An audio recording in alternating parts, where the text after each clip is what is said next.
अगला प्रश्न, यदि किसी वस्तु का विक्रय मूल्य उसके क्रय मूल्य का 8/5 गुना है तो उस पर लाभ प्रतिशत कितना है ये बताना है। यानी कंडीशन क्या दी है, क्रय मूल्य का 8/5 गुना विक्रय मूल्य है। तो हम मान लेते हैं कि क्रय मूल्य उसका 100 रुपये है, तो विक्रय मूल्य क्या हो जाएगा, क्रय मूल्य का मतलब होता है गुणा 8/5 गुणा 5 से इसको काटेंगे 20 8 यानी 160 रुपये क्या हो गया विक्रय मूल्य। क्रय मूल्य हमने माना 100 रुपये, विक्रय मूल्य 160, तो लाभ कितना हो गया 60 रुपये। हमें निकालना लाभ प्रतिशत, तो क्रय मूल्य है 100 रुपये, तो क्रय मूल्य पर ही हमेशा लाभ और हानि निकलते हैं, और 100 रुपये पर जब हम कोई प्रतिशत निकालते हैं तो आंसर उतना ही होता है, यानी 60% लाभ। अगला प्रश्न, ए बी और सी 3 बक्सों में 3 5 7 के अनुपात में कंचे हैं। कंचों की कुल संख्या 75 है। यदि 3 कंचे बी से ए में तथा 5 कंचे सी से बी में स्थानांतरित किए जाते हैं तो नया अनुपात क्या होगा। यानी पहले तो अनुपात है 3 5 और 7 का, और कुल कंचे हैं 75, अनुपातों का कुल योग 3 5 8 और 7 15, तो एक अनुपात की वैल्यू क्या हो गई 5 हो गई। इसका मतलब ए बक्से के अंदर 5 दिए, 15 कंचे हैं, बी के अंदर 25 और सी के अंदर 35। अब कुछ स्थानांतरित किए हैं कि 3 तो बी से ए में आ गए हैं, तो ए के अंदर कुल हो गए 18, यहाँ रह गए 22। 5 सी से बी में आए, यानी 5 इधर आ गए, तो 22 और 5 कितने हो गए 27, यहाँ 5 कम हो गए, कितने रह गए 30। अब नया अनुपात क्या हो जाएगा, 3 से जब इसको भाग करेंगे 6 9 10, ये नया अनुपात है। नेक्स्ट क्वेश्चन, एक आदमी को बैठने के लिए 4 वर्ग मीटर जगह और सांस लेने के लिए 20 घन मीटर हवा चाहिए। किसी तंबू में 11 आदमी बैठाने हैं, तो तंबू की ऊंचाई बताओ। तो यहाँ एक चीज़ हम देख सकते हैं, शंक्वाकार तंबू है, इसके अंदर जो भी आदमी बैठेंगे वो यहाँ नीचे आधार पर बैठेंगे। आधार का क्षेत्रफल जो कि वृत्ताकार होता है पाई आर स्क्वायर। इसकी वैल्यू हमें क्या दे रखी है कि एक व्यक्ति के लिए तो 4 वर्ग मीटर जगह है, टोटल 11 व्यक्ति हैं, तो 11 गुणा 4 मीटर स्क्वायर ये आधार का क्षेत्रफल हो गया। इसके साथ क्या दे रखा है हमें, हवा पूरे तंबू के अंदर होती है, तो उसके लिए हमें वॉल्यूम फाइंड आउट करनी पड़ेगी। तो शंकु की volume 1/3 pi r square h, यह हमें कितनी दे रखी है, एक व्यक्ति के लिए तो हवा 20 घन मीटर, कुल व्यक्ति हैं 11, तो 20 गुणा 11 मीटर क्यूब हमारे पास कुल हवा है, ये जो कि आयतन हो गया। अब इसको सोल्व करते हैं, 1/3 पाई आर स्क्वायर की वैल्यू क्या है 4 × 11, और एच की वैल्यू हम फाइंड आउट करेंगे 20 × 11, तो 11 से 11 कैंसिल हो गया, ये 4/3 उधर जाकर 20 गुणा 3/4 हो जाएगा, तो 4 5 20 5 3 15 मीटर इसकी ऊंचाई हो जाएगी। नेक्स्ट, 2 + 4 + 6 + 8 ये है अप टू 100 तक, तो इसको हम कई तरह से जोड़ सकते हैं, आपको कई फॉर्मूले भी आते होंगे, लेकिन हम एक डायरेक्ट तरीका अपनाते हैं। जो पहली और लास्ट टर्म है इनका सम कितना हो रहा है 102, इसी तरह 4 और यहाँ पर होगा 98, उनको ऐड करेंगे 102, फिर 6 और 96 को करेंगे तो भी 102, ये सारी यानी 102 होगी। 102 अब कितनी बार है, 1 से लेकर 100 तक 50 संख्याएं सम होती हैं और 50 विषम होती हैं, तो ये क्या है 50 सम संख्याएं हैं और 2 के हमने जोड़े लिए हैं, यानी कितनी बच गई 25। 25 से इसको मल्टीप्लाई कर देंगे तो कितना आ जाएगा answer 2550। Next, if 2x - 3y = 4 then find 9 × x 27 / 2y = what. तो यहाँ पर एक चीज़ हम देख रहे हैं कि 9 की पावर x है, 9 हम जानते हैं क्या होता है 3 का स्क्वायर, 27 क्या होता है 3 की क्यूब, तो ये दोनों वैल्यूज़ यहाँ हम सब्स्टिट्यूट करते हैं, यानी 9 की जगह क्या लिखेंगे 3 का स्क्वायर, ऊपर पावर क्या है x, 27 की जगह लिखेंगे 3 की पावर 3, साथ में क्या है y। अब यहाँ पर देख रहे हैं दोनों बेस सेम हैं, और जब बेस सेम होते हैं और डिवाइड में होते हैं तब क्या हो जाता है 2x, ये 3y ऊपर जाकर किस में माइनस के अंदर कन्वर्ट हो जाता है। अब इसकी वैल्यू क्या दे रखी है हमें क्वेश्चन के अंदर 4, तो हमारा आंसर क्या हो जाएगा 3 की पावर 4 = 81। नेक्स्ट, अलजेब्रा का एक बेसिक क्वेश्चन है कि 202 का स्क्वायर - 200 का स्क्वायर, इसका आंसर क्या होगा। 4 हमारे पास ऑप्शन है, तो इस सवाल के अंदर हमें सीधा सॉल्व करने की आवश्यकता नहीं है, हम आइडेंटिटी लगाते हैं a² - b², वो होती है a + b और a - b, हम छोटी क्लासों के अंदर ये सीख चुके हैं। तो a + b 202 + 200 कितना हो जाएगा 402 मल्टी a - b 202 - 202, इनकी मल्टीप्लाई हो जाएगी 804, यानी डी ऑप्शन सही है। अगला प्रश्न, चीनी के दाम में 10% की कमी होने पर कोई व्यक्ति 225 रुपये में 25 किलोग्राम अधिक चीनी खरीद सकता है, भाव में कितने रुपए प्रति किलोग्राम की कमी आई है। यहाँ हम देख सकते हैं कि ये जो 10% की कमी हुई है यही इसकी बचत है, तभी तो बचत होने पर 25 किलो ज़्यादा चीनी खरीद सकता है, यानी 225 रुपये पर उसे 10% की बचत है। तो इसको हम प्रतिशत हटाने के लिए नीचे 100 लगा देते हैं ताकि रुपयों के अंदर हमें बचत मिले, तो ये आएगी 22.5 रुपये, तो 22.5 रुपये उसे बचत हुई है और उसे 25 किलो चीनी मिली है 22.5 रुपये में, तो इसका मतलब 25 में 225 यानी 0.9 रुपये पर किलोग्राम की भाव के अंदर कमी आई है। नेक्स्ट, यदि किसी वृत्त की त्रिज्या को दोगुना कर दिया जाए तो उसके क्षेत्रफल में कितनी वृद्धि होगी। यानी रेडियस 4 है, उसको 8 कर दें, 5 है, 10 कर दें, यानी डबल करनी है, तब उसके एरिया पर क्या प्रभाव पड़ेगा ये बताना है। तो हम ये एग्जांपल लेते हैं कि रेडियस पहले 4 थी, फिर 8 हो गई, तो उसका एरिया होता है सर्कल का पाई आर स्क्वायर। आर को जब हम 4 लेंगे तो 4 का स्क्वायर 16, एरिया हो जाएगा 16 पाई। और जब रेडियस को डबल किया तब एरिया कितना हो जाएगा, 8 का स्क्वायर 64 पाई। तो कितने में बढ़ोतरी हुई है, हम देख सकते हैं कि 48 पाई एरिया के अंदर बढ़ोतरी हुई है। हमें परसेंटेज निकालना है, तो किस पहले एरिया कितना था उस पर परसेंटेज निकलेगा, 16 पाई मल्टी 100, पाई से पाई कैंसिल होगा, 16 3 48, यानी हर बार क्या है 300% की बढ़ोतरी होगी। अगला प्रश्न, सोना पानी से 19 गुना भारी है और तांबा पानी से 9 गुना भारी है। सोने और तांबे को किस अनुपात में मिलाया जाए कि इस प्रकार बना धातु पानी से 15 गुना भारी हो। यानी एक तरफ तो सोना है, दूसरी तरफ कॉपर यानी तांबा है। तो जो सोना है वो तो पानी से 19 गुना भारी है और तांबा है 9 गुना भारी। अब एक नई धातु बनेगी इन दोनों को मिलाकर। अब किस अनुपात में मिलाएं कि नई धातु है वो पानी से 15 गुना भारी हो जाए। तो इस टाइप का जब क्वेश्चन बनता है तो उसके अंदर हम एलिगेशन मेथड का यूज़ करते हैं। एलिगेशन मेथड को डिटेल के अंदर हम मिश्रण टॉपिक के अंदर सीखेंगे। अभी केवल इतना सीख लेना है कि यहाँ 19 और 15 के साथ डिफरेंस कितने का है, 4 का, 9 और 15 के बीच है 6 का। ये जो नीचे यूनिट्स निकल कर आई हैं 6 और 4, ये हमेशा अनुपात में होंगी, यानी 6 अनुपात 4 और 16 करेंगे तो ये हो जाएगा 3 अनुपात 2। यही हमारा आंसर है। अगला प्रश्न, वह छोटी से छोटी पूर्ण वर्ग संख्या ज्ञात करो जिसे 4, 5 और 6 से भाग देने पर 0 शेष बचता हो। पहले तो हम 4, 5 और 6 का एलसीएम देखेंगे, तो 6 और 4 का 12 और 5 60, यानी 60 ऐसी संख्या है सबसे छोटी जो कि इन तीनों से पूरी भाग हो रही है, शेष 0 बच रहा है। लेकिन ये 60 क्या है, परफेक्ट स्क्वायर नहीं है, पूर्ण वर्ग संख्या नहीं है। अब 60 के फैक्टर यदि हम करें, गुणनखंड करें, तो वे होंगे 2 गुना 2 गुना 3 गुना 5, यानी 2 दूनी 4 3 12 5 60। पूर्ण वर्ग संख्या के लिए हमें पता है कि जो गुणनखंड होते हैं वे पूरा एक जोड़ा बनना चाहिए। तो यहाँ क्या कम है, एक 3 कम है और एक 5 कम है, यानी 15 से इसको गुणा करेंगे तो 15 को 60 से गुणा करेंगे तो संख्या क्या आएगी, 900। तो 900 ऐसी छोटी से छोटी पूर्ण वर्ग संख्या है जिसे 4, 5, 6 से भाग देने पर 0 शेष बचता है। अगला क्वेश्चन, 2 पाइप अलग अलग किसी टंकी को 20 मिनट और 60 मिनट में भर सकते हैं। 10 मिनट तक दोनों पाइप खोल दिए जाते हैं, उसके बाद पहली पाइप बंद कर दी जाती है, तो कितने मिनट बाद टंकी भर जाएगी। पहले हमें यह निकालना होगा कि 1 मिनट के अंदर दोनों पाइप कितनी टंकी भर सकती हैं। तो पहली जो पाइप है वो 1 मिनट के अंदर टंकी का 1/20 भाग भर देगी और दूसरी भर देगी 1/60 भाग। अब 10 मिनट तक दोनों खुले हैं, तो 10 मिनट तक दोनों कितना भाग भरेंगी यह हम निकाल लेते हैं। इसका जब एलसीएम लेंगे तो आएगा 60 और ये 3 और 1 4/60, यानी 1/15 गुना 10, यानी ये आएगा 2/3 हिस्सा टंकी का पहली 10 मिनट के अंदर भर चुका है। उसके बाद पहली पाइप बंद हो गई। अब कितना भाग बचा है भरने योग्य, 2/3 तो भर चुका है, 1/3 भाग और बचा है। और दूसरी टंकी कितने मिनट लेती है, 60 मिनट पूरी भरने में, तो 1/3 भाग भरने में कितने मिनट लेगी, 20 मिनट। इसका मतलब 20 मिनट बाद टंकी भर जाएगी। अगला प्रश्न, 150 मीटर लंबी एक रेलगाड़ी 60 किलोमीटर पर आवर की चाल से एक पुल को 30 सेकंड में पार कर जाती है। पुल की लंबाई क्या है। तो पुल की लंबाई ज्ञात करने के लिए पहले यह निकालना होगा कि 30 सेकंड के अंदर रेलगाड़ी ने दूरी कितनी तय की है। तो दूरी का सूत्र होता है चाल गुणा समय। चाल है किलोमीटर पर आवर के अंदर, तो 60 किलोमीटर के जब हम मीटर बनाते हैं तो 1000 से गुणा होकर, यानी 60,000 मीटर पर आवर। फिर इधर सेकंड है तो इसे भी हम सेकंड्स बना लेते हैं। 1 घंटे के अंदर होते हैं 3600 सेकंड, यानी ये होगी चाल गुणा समय क्या है 30 सेकंड।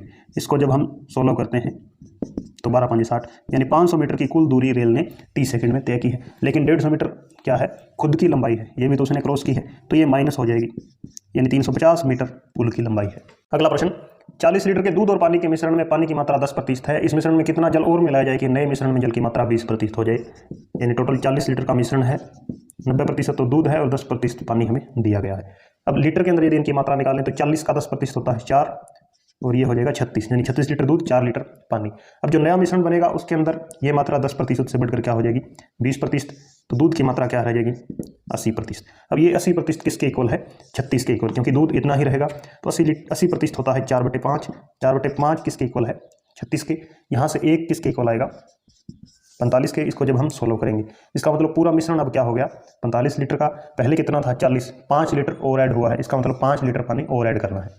अगला प्रश्न, यदि एक पासे को 18 बार थ्रो किया जाता है तो कितने बार 2 आने की प्रायिकता है। यदि एक पासे को हम केवल एक बार ही थ्रो करते हैं तो उसके अंदर 2 आने की प्रायिकता होती है 1/6, क्योंकि 2 उसके अंदर एक तरफ ही अंकित होता है और कुल प्रायिकता होती है 6। तो एक पासे को एक बार फेंका, 2 आने की प्रायिकता 1/6, इसे हमने 18 बार फेंकना है, यानी 1/6 को क्या है 18 बार हम ऐड कर देंगे। तो जब पहली 6 बार ऐड करेंगे तो ये हो जाएगा 6/6, यानी 1, फिर 12 तक 1 और 18 तक 1, यानी कुल क्या हो जाएगी प्रायिकता 3। अगला प्रश्न, किसी फैक्ट्री में 3 शिफ्ट में काम होता है। तीनों शिफ्टों में मजदूरों की औसत कार्य क्षमता 80%, 70 और 50% है। पहली शिफ्ट में काम करने वाले एक समूह द्वारा एक काम 60 दिन में किया जाता है। अगर तीनों शिफ्टों में काम हो तो काम पूरा होने में कितने दिन कम लगेंगे। यानी 3 शिफ्ट हैं, ए, बी और सी। कार्य क्षमता का जो है 80, 70 और 50%। अनुपात क्या हो जाएगा इनका, 0 से 0 जो कटेगी तो 8, 7 और 5, ये तीनों की कार्य क्षमता का अनुपात है। कुल कार्य भी चाहिए। कुल कार्य कहाँ से मिलेगा कि एक जो पहला समूह है ए, वो 60 दिन में कार्य कर देता है और उसकी कार्य क्षमता है 8, यानी कुल कार्य है 480। हमें बताना है कि तीनों ही काम करें यदि, तो 8 और 7 15 और 5 20, तो काम कितने दिन में हो जाएगा, 24 दिन में। पहले 60 दिन लग रहे थे, अब 24, तो यानी 36 दिन पहले काम हो जाएगा। अगला प्रश्न, 2 वस्तुओं की कीमतें 4:5 के अनुपात में है। यदि पहली वस्तु की कीमत x% बढ़ा दी जाए, दूसरे की कीमत 30% कम कर दी जाए, तो नया कीमतों का अनुपात 10:7 हो जाता है। x की वैल्यू क्या है परसेंटेज के अंदर हमें बतानी है। तो पहला अनुपात था 4 और 5 का और नया अनुपात है 10 और 7 का। दोनों बराबर कब होंगे, जब इसमें से तो x% प्लस कर देंगे और इसमें से 30% माइनस कर देंगे। तो 5 का 30% होता है 5 3 15/100, यानी 1.5 होता है। 5 में से 1.5 घटाएं 3.5। अब 3.5 और 7 के बीच क्या रिलेशन है कि दुगना हो रहा है, तो ऊपर भी क्या होगा, दुगना होगा। तो 4 के अंदर क्या जोड़ें कि 10 बन जाए, गुणा 2 के साथ। तो हमें पता है 4 और 1 5, गुणा 2 10 हो जाएगा। तो कीमत 1 बढ़ी है, हमें बताना है प्रतिशत के अंदर। तो 1 किस पर बढ़ी है, 4 पर। 4 से भाग करेंगे तो यानी x की वैल्यू क्या आ जाएगी, 25%। अगला प्रश्न, 100 संख्याओं का औसत 46 है। बाद में यह पाया गया कि 2 संख्या 16/43 को गलती से 61/34 पढ़ा गया। सही औसत ज्ञात करें यदि यह भी पाया गया हो कि कुल संख्याएं 90 थी। सबसे पहले तो औसत निकालें। 100 संख्याएं हमें दे रखी हैं, 46 उनका औसत था, तो कुल योग कितना हो जाएगा संख्याओं का, 4600। उसके बाद मिस्टेक हुई है कि 16 और 43, इनकी जगह इनको क्या पढ़ लिया गया, 61 और 34, यानी 16 और 43 यदि होते तब तो इन दोनों का जोड़ होता 59, जो कि इसके अंदर काउंट हो जाता। लेकिन गलती क्या हुई कि 16 को तो 61 पड़ा और 43 को 34, यानी ये योग कितना हो गया, 95। तो कितने की त्रुटि हुई है, 36 जोड़ के अंदर त्रुटि हुई है। यानी वास्तविक जोड़ क्या होगा, 4600 माइनस 36 4564। ये हमारा एक्चुअल योग है, सही है।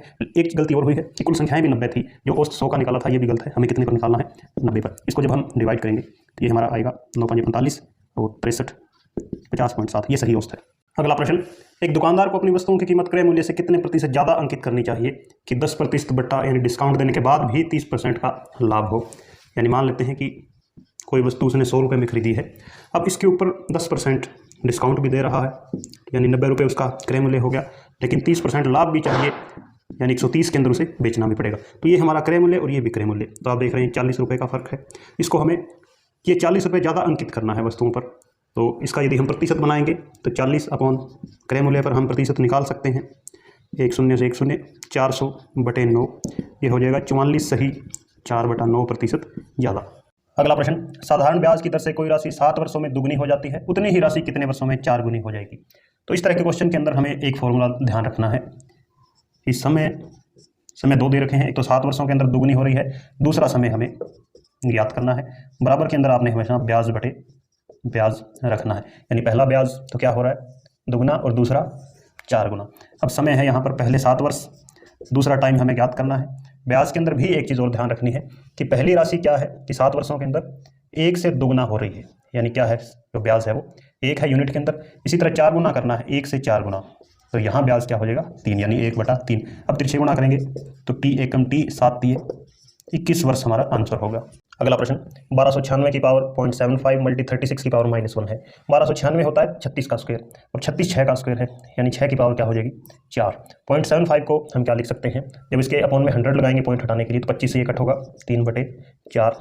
36 की पावर -1 है, पावर माइनस में होती है तो पॉजिटिव बनाने के लिए हम उसे नीचे ले आते हैं। ये 4 से 4 क्या है, कैंसिल हो जाएगा। 6 की पावर 3, 1/36 क्या है, 6 का स्क्वायर। तो 6 की पावर जब 2 है और यहाँ 3 है, काटेंगे तो 6 की पावर 1, यानी 6 आंसर आएगा। अगला प्रश्न, 200 रुपये प्रति वस्तु की दर से 3 वस्तुएं खरीदी जाती हैं, उनमें से एक को तो 10% की हानि पर बेचा जाता है। यदि अन्य 2 वस्तुएं उस दर पर बेची जाती हैं कि पूरे लेन देन में 20% का लाभ हासिल हो जाए, तो 2 वस्तुओं पर लाभ प्रतिशत क्या है।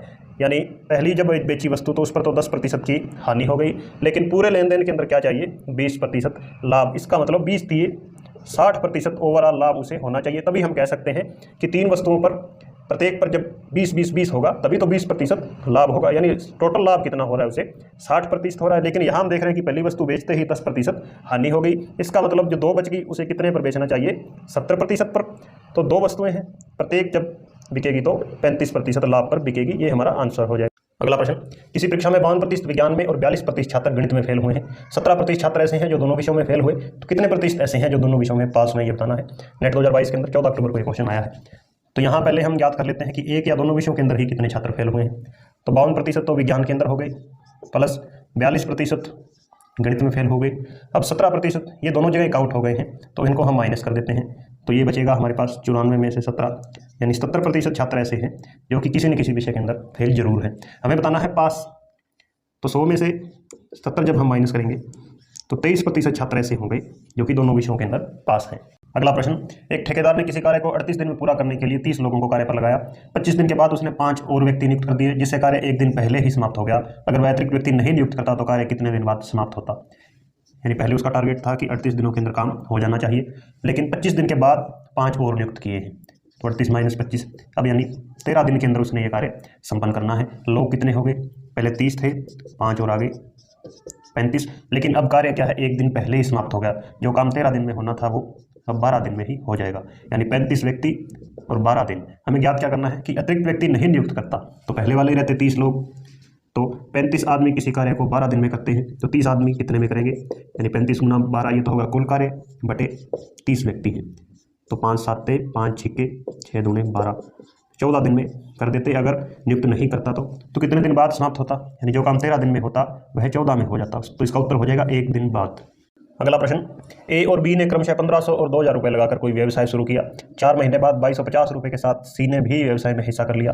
9 महीने बाद बी ने अपनी पूंजी निकाल ली। 900 रुपये के कुल लाभ में बी का लाभ क्या होगा। तो यहाँ 3 व्यक्ति हैं, ए, बी और सी।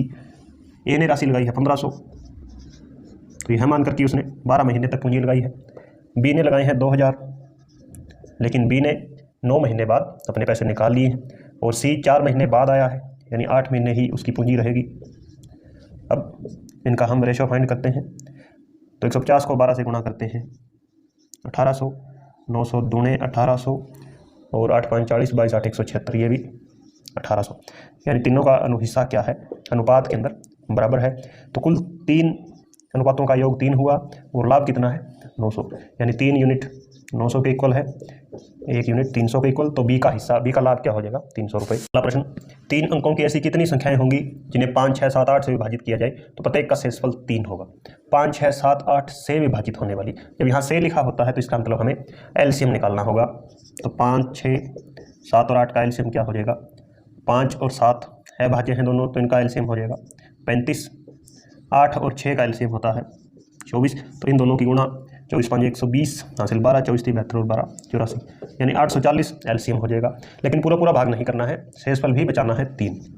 तो 840 प्लस 3 843। तो 843 एक ऐसी संख्या है जब इससे भाग देते हैं इन चारों संख्याओं से तो प्रत्येक बार शेषफल 3 बचता है। तो हमें पूछा है कितनी है, तो ये तो एक ही है, तो इसका उत्तर हो जाएगा 1। वहीं पूछ लेते कौन सी संख्या है, तब उत्तर हो जाता 843। अगला प्रश्न, एक आदमी ने 11 वस्तुएं 10 रुपये के हिसाब से खरीदी और 10 वस्तुएं 11 रुपये के हिसाब से बेची। लाभ और हानि प्रतिशत निकालें, जो भी होगा। तो यहाँ एक तो होगा क्रय मूल्य और दूसरा हम निकालेंगे विक्रय मूल्य। तो पहले खरीदने का हिसाब क्या है, 11 वस्तुएं हैं 10 रुपये के हिसाब से खरीदी हैं और बेची हैं 10 वस्तुएं 11 के हिसाब से। तो इस तरह के क्वेश्चंस के अंदर हमेशा जो वस्तुएं हैं वे बराबर करनी होंगी हमें। यानी यहाँ 11 वस्तुएं थी, 10 के हिसाब से खरीदी थी, तो यानी हमें क्या कर लेना है, वस्तुओं को भी 10 कर लेना है, 10 के हिसाब से क्रय मूल्य हो गया 100। इसी तरह बेचने के अंदर भी 10 वस्तुएं 11 रुपये के हिसाब से बेची, तो यहाँ वस्तुएं क्या कर लेंगे हम 11, तो 11 गुना 11 121, ये क्रय मूल्य है। तो 21 रुपये का लाभ हुआ है। हमें प्रतिशत निकालना है, क्रय मूल्य है 100 और प्रतिशत के लिए 100 से गुणा करेंगे, तो 21% लाभ। अगला प्रश्न, कितने प्रतिशत चक्रवृद्धि ब्याज की दर से 16,000 रुपये 3 वर्ष में 18,522 हो जाएंगे। तो ये मूलधन है हमारा और ये मिश्र धन है। इन दोनों के बीच रिलेशन का एक फॉर्मूला होता है कि मूलधन ब्रैकेट 1 प्लस दर बटे 100, ऊपर पावर होती है टाइम और बराबर होता है जो हमारा अमाउंट होगा 18,522। तो 16,000 को उधर लेके जाते हैं, आर की वैल्यू हम फाइंड आउट करेंगे। तो 1 प्लस आर अपॉन 100 की पावर 3, ये हो गया 18,522 बटे 16,000। तो 2 पर कट रहे हैं दोनों, तो ये 2 पर कटेगा तो हो जाएगा 9261, और नीचे हो जाएगा 8000। इधर क्यूब है तो इधर आएगी तो क्या हो जाएगी, क्यूब रूट ये है 21 का, 21 का क्यूब होता है 9261 और 8000 होता है 20 का, तो 1 + r/100। अब यहाँ एक चीज़ हम देख सकते हैं कि r की जगह यदि मैं 5 रखूँ तो ये टोटल क्या हो जाएगा 105/100, और इसको भी मैं जब ऊपर नीचे 5 से गुणा करूँगा तो 105/100, तो r की वैल्यू क्या आएगी 5%। अगला प्रश्न प्रतिशत से है। राम अपनी आय का 75% खर्च करता है, यदि उसकी आय 20% तथा खर्च 10% बढ़ जाए तो बचत पर क्या प्रभाव पड़ेगा। शुरू में उसकी आय का 75% खर्च कर देता है, 75% का मतलब होता है 3/4, यानी 4 यदि उसकी आय है तो 3 खर्च कर देता है, 1 बचाता है। यानी हम मान लेते हैं कि उसकी आय यदि 400 रुपये है तो उसमें से 75% 300 खर्च कर देता है, 100 बचा लेता है। उसके बाद यदि उसकी आय 20% बढ़ गई तो 400 का 20% होता है 80, आय 80 रुपये बढ़ गई, खर्च 10% बढ़ गया, 300 का 10% 30, तो बचत कितनी हो जाएगी, आय में से खर्च माइनस करेंगे तो बचत बढ़ गई उसकी 50 उसकी बचत बढ़ गई कितने पर, यानी पहले 100 थी, प्रतिशत निकालना है तो कितना उत्तर आ जाएगा कि बचत क्या है 50% बढ़ जाएगी। अगला प्रश्न, एक कार एक बस से 120 मीटर पीछे है, कितने समय में कार बस से 760 मीटर आगे होगी अगर कार की चाल 48 और बस की चाल 30 किलोमीटर पर आवर है।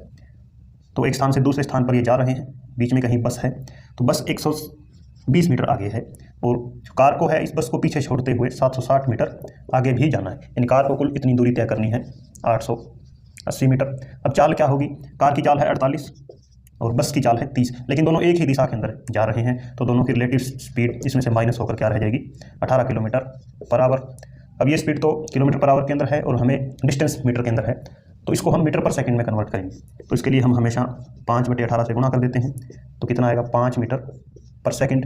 अब 5/18 से गुणा क्यों करते हैं, क्योंकि 1 किलोमीटर के अंदर 1000 मीटर और 1 घंटे के अंदर 3600 सेकंड्स, तो हर बार ये कितना आएगा 2 से काटेंगे तो 5/18। 5 मीटर पर सेकंड से 880 मीटर की हमें डिस्टेंस कवर करनी है, तो कितना समय लगेगा 17 × 5 = 85, 5 × 31 176 सेकंड।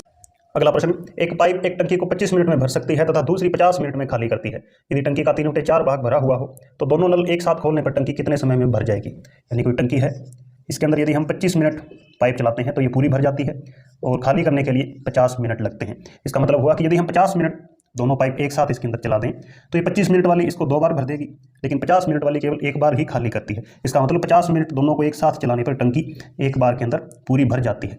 तो हमें पूरा नहीं भरना है, क्योंकि 3/4 भाग तो भरा हुआ है, 1/4 भाग भरना है और पूरा भाग भरने के अंदर हमें 50 मिनट लगती है, तो 1/4 भाग भरने के अंदर 50 का 1/4 होता है 12.5, तो 12.5 मिनट के अंदर ये भर जाएगी। अगला प्रश्न, हिंदी और अंग्रेजी में राकेश के कुल अंक 150 हैं, अगर हिंदी के 1/3 अंक अंग्रेजी के आधे अंक के बराबर हैं तो हिंदी के अंक बताएं।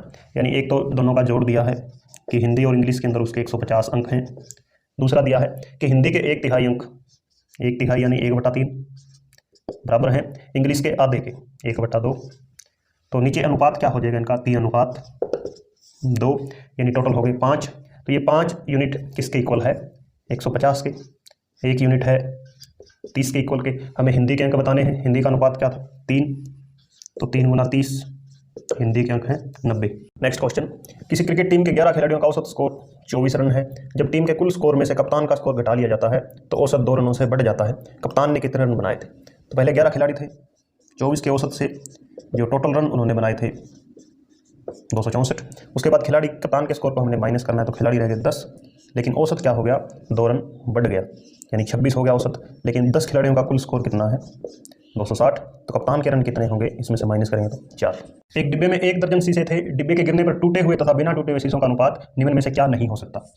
तो यानी 1 दर्जन थे यानी 12 शीशे थे, यदि ऐसा होता 11/1, 11 टूट गए 1 बच गए, तो इनका जोड़ कितना हो जाएगा 12। यदि ऐसा होता 10 और 2, तो ये अनुपात है 5/1, इनका जोड़ हो जाएगा 6। यदि ऐसा होता 9 और 3, तो ये अनुपात 3/1, इनका जोड़ 4। यानी हर बार जो भी अनुपात आएगा उनका जोड़ इस 12 से क्या होगा पूरा भाग होगा, लेकिन यहाँ देख रहे हैं 3/2 है, इनका जोड़ 5 है, 5 12 से भाग नहीं होता, तो ये अनुपात नहीं हो सकता। नेक्स्ट क्वेश्चन, 4 वर्ष पहले ए और बी की औसत आयु 18 वर्ष थी, ए बी सी की वर्तमान औसत आयु 24 वर्ष है, 8 वर्ष बाद सी की आयु बताओ। तो 4 साल पहले का हमें औसत दिया है ए और बी का, तो 4 साल पहले दोनों की आयु क्या हो जाएगी, यानी दोनों की आयु का जोड़ क्या हो जाएगा, सूत्र होता है औसत गुना संख्या। 18 वर्ष औसत थी, 2 हैं, तो 36 वर्ष 4 साल पहले दोनों की आयु का जोड़ था, तो 4 साल बाद क्या हो जाएगा, यानी वर्तमान में दोनों 4 साल और बड़े हो गए, तो वर्तमान में इनका जोड़ कितना है 44 वर्ष है। वहीं तीनों का जोड़ ए + बी + सी औसत गुना संख्या 24 × 3 72। तो ए प्लस बी प्लस सी तीनों का 72 है, ए और बी का जोड़ है 44।